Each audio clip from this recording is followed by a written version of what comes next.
Good evening, folks.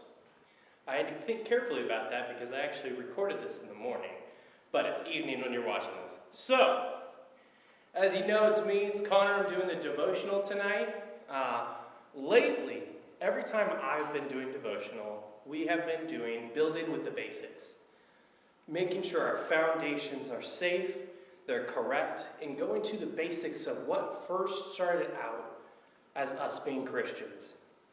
I'm saying things like the 10 Commandments, the fruits of the Spirit, who Jesus even was, basics. But I think we're going to move past that a little bit because we've covered a lot of the basics, and as much as the basics are super important, that's why I wanted to cover them, so we don't forget the roots of where we came from.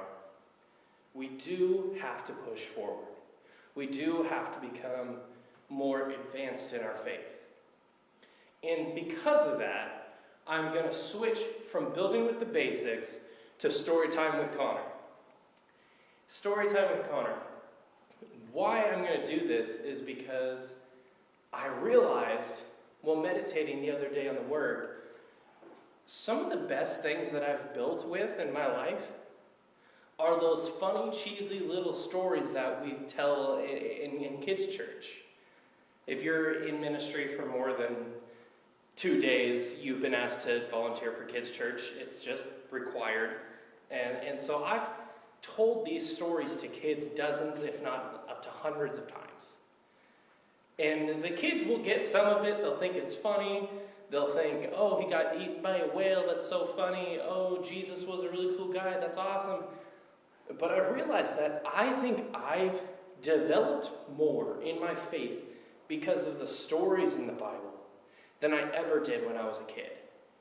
And that's difficult because you have to really read over the material that you're so used to telling in a kid, funny, easy telling manner to really dig deep into what God's trying to tell you. And so today, I want to go over Noah and the ark. Noah and the ark.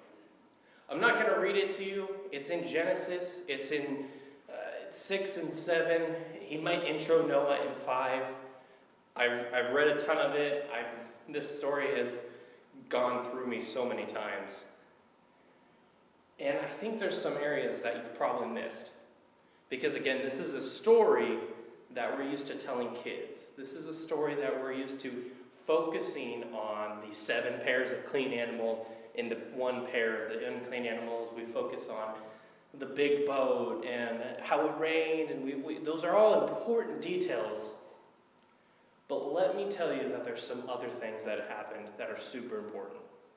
So with that, let's get into the story. Genesis 6. God decides that the world is wicked, that there is no good person on this earth, that the earth is evil, and he wants to just wipe it clean slate, start over. And then he finds one good person, one not wicked person, and his name is Noah. And so God goes to Noah and he says, Noah, I'm going to flood the earth because the earth has become so wicked, but because of your good deeds, I'm going to save you and your family and your family's family.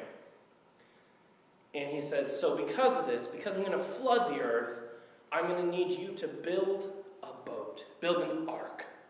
And he gives them the exact dimensions, he gives them the type of wood to use, and he says, on this ark will be you and your family's family, and 7 pairs of every clean animal and bird, and 1 pair, so 2, of every unclean animal.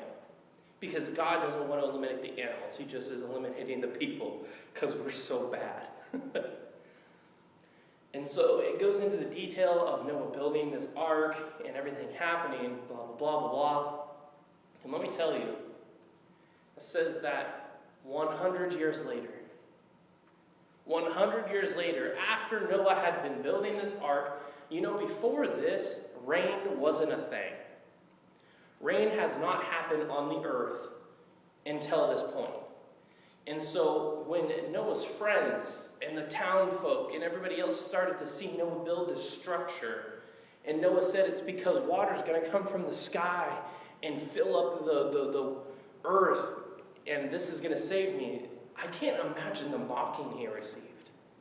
I can't imagine how many people started to not become his friend anymore and look at him like he's absolutely crazy. And not beyond that, like I said, it was 100 years later that these events happened. So for 100 years, Noah was just banking on the fact that God was going to keep his word. That Noah was just sitting there building this ark for 100 years in hopes that God was going to actually deliver what he said. And so it says, on the 100th year of whatever month, it does it in the whole biblical, on the 17th day of the sixth, whatever it was, he said that God said it's about to happen. It's about to happen. You need to collect those animals. You need to collect your family. You need to go in. And it goes in the details of every animal that went in there. His family got in there, and they shut the door. We know that it rained for a significant amount of time. Then for 40 days they were up in there, and they didn't know if they were going to find land. And finally God, with the covenant that he made with Noah, they found land. They landed, and the story goes on from there. Everything I want to go over is within the actual ark story. The ark of the ark.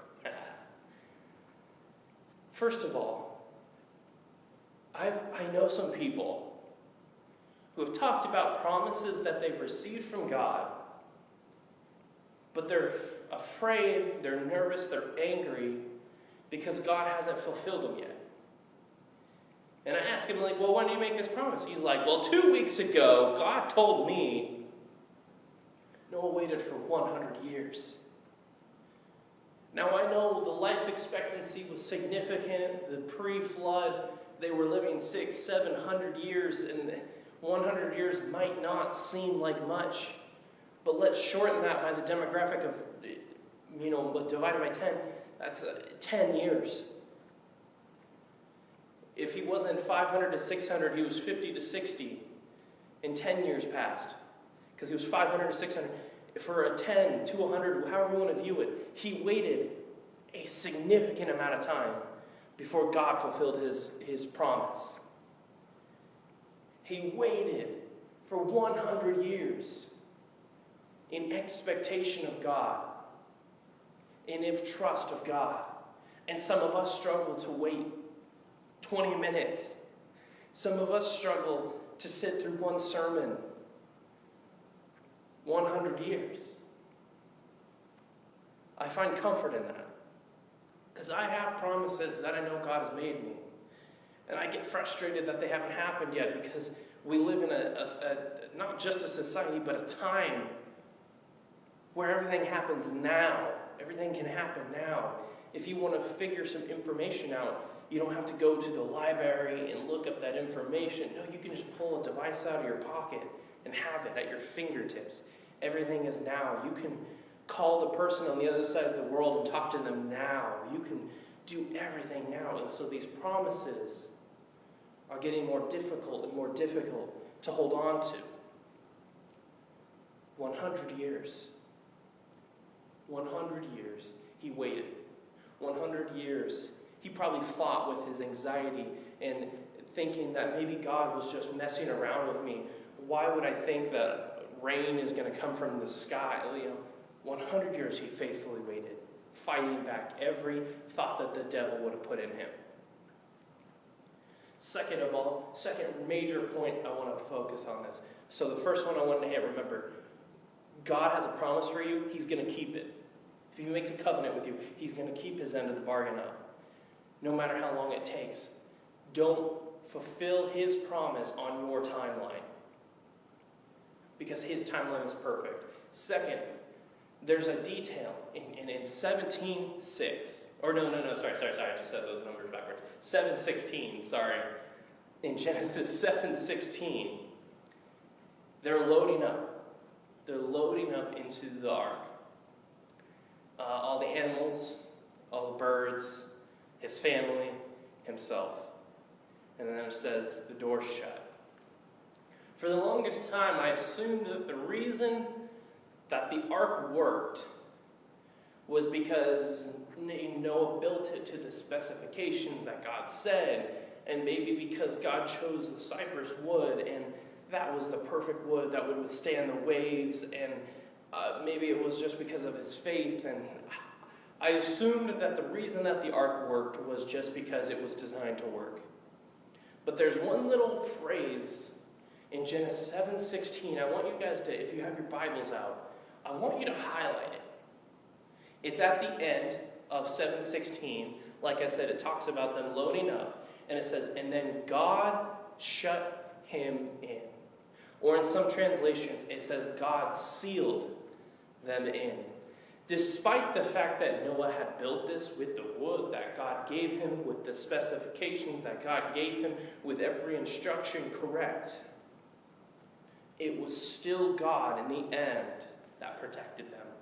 Not through the ark, but through his supernatural presence, sealing them in safety, placing a hedge of protection around that ark, because that was part of the covenant.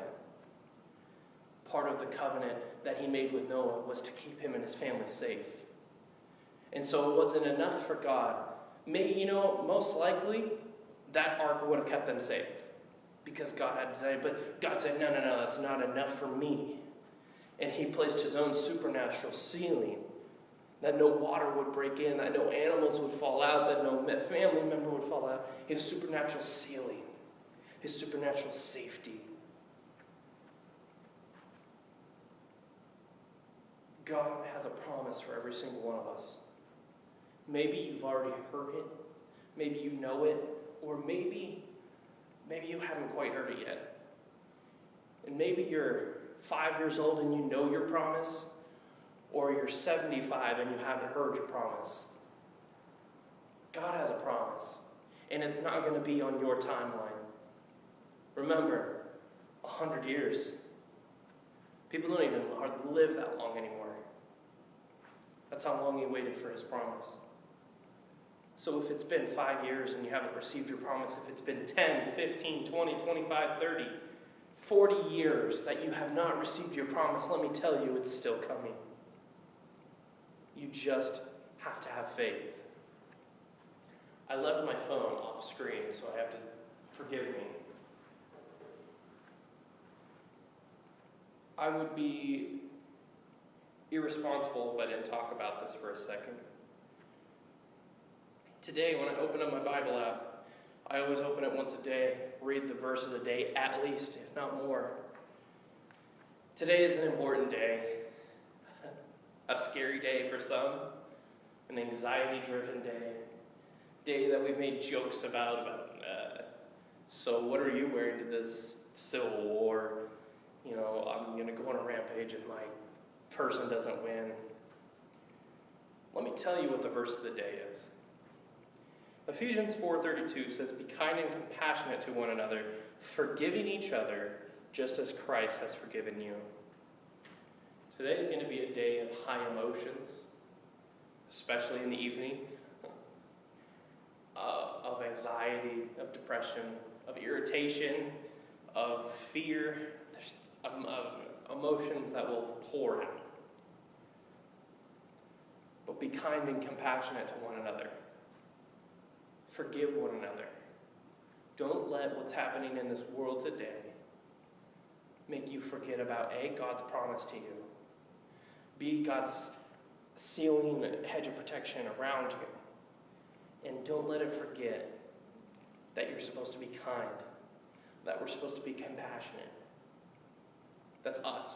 That's not everybody. God doesn't tell the pagans he has to be nice. God doesn't tell the Satanists they have to be nice. God tells us, the Christians, that we have to be kind, that we have to be compassionate, that we have to lead the charge in forgiving others.